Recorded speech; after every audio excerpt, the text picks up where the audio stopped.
Gubb on pole position. The field jumps away, and John Blanchard makes an excellent start on the outside, and now starts to crib across, take some ground away from Gubb as they all rush down to the hairpin left-hander. We had a fabulous race at Sandown. Let's hope today's is just as good. Up on the outside, looks like we could have Dunstan making a big challenge there.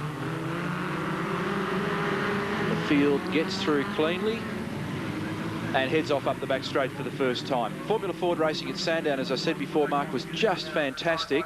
And even looking at the qualifying from yesterday, I'd say we're in for more of the same. Sensational racing at Sandown. These guys just give everything. 10/10, super close in qualifying. A great duel yesterday, right up to the last second, when Andrew Gubb managed to knock Dunstan off pole. But look at this. First corner, 5 locked together. Sandown all over again. And it's car number 6 in control at the moment, Speed Tech Racing and Troy Dunstan. I think it's Paul Morris, number 3. They can swing down into the main straight.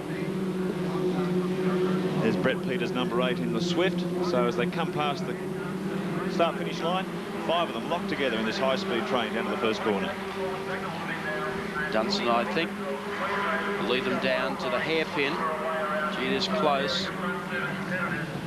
Skips out of there nicely. John Blanchard running in second on the exit to the hairpin. And now they make their way down to the right hand, a little right-hand kink that we call the sweeper here at Symmons Plains. There's 4 different types of chassis running here today. The blue car at the front, the Speed Tech car, is a Van Diemen, and behind him the Swift.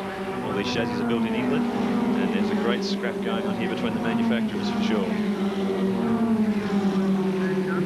John Blanchard getting just a little bit closer to Troy Dunstan as they exit Coca-Cola corner. And they run round the back part of the course. Close over the little hump here. Left-hander.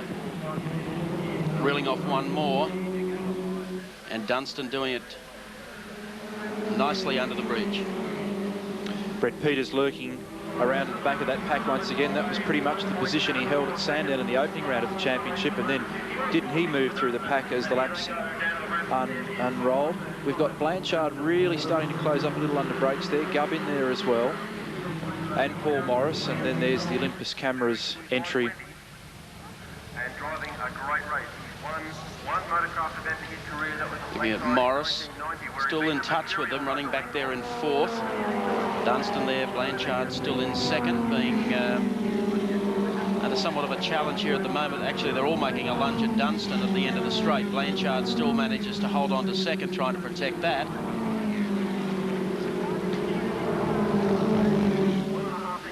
Not much between the front-running 5 cars in the second round of the Motorcraft Formula Ford Series.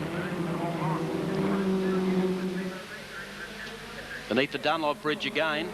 Is Blanchard any closer this time to Dunstan? Long run up the straight to the hairpin again. Dunstan's got a lot to prove here. He ended up 3rd at Sandown after a great scrap for the lead, and seems to be holding 1 or 2 car lengths here on Blanchard, so it's a real test of the speed of this Van Diemen. Troy Dunstan builds the Speed Tech engines for these cars, so it's a good advertisement for his own product as well. And there's Paul Morris trying everything he can and he knows to get past Andrew Gubb in the Swift. And Brett Peters tagging along there in 5th position. There's nothing really appearing at the moment. Dunstan, the Queenslander, hangs on to the lead.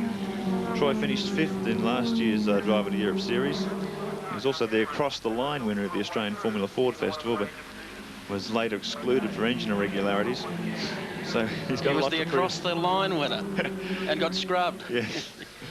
So he's got a lot to prove here today. This is a real grudge match. And Blanchard, who cleaned them all up, hanging there in 2nd place, but I would expect to see him making a fierce challenge for the lead very shortly. Good Morris trying to duck down the inside. Just can't do it as Dunstan leads them once again. Blanchard in 2nd, Gubb is 3rd. Then Morris out of the hairpin down through the sweeper. That lap, I think all 5 actually closed up rather than stretching apart. It's rapidly becoming a 5-way scrap for the lead more than a run for individual places. That's Brett Peters at the back of the pack, 5th, but probably only a split second off the lead. big puff of smoke there. I think more than 1 or 2 tyres got locked up there. Could have been Blanchard because he lost a bit of ground on the leader, and that allowed Andrew Gubb to have a real lash at him. He certainly had everything on fire down there. So Dunstan enjoys a little bit bigger gap at the end of that lap. Then Blanchard, then Gubb, then Morris and Peters.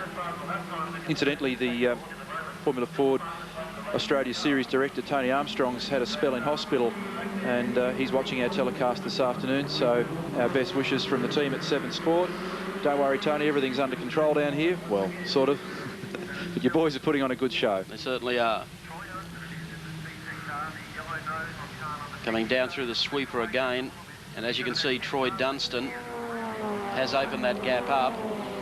Is Andrew Gubb, this time on the outside of John Blanchard.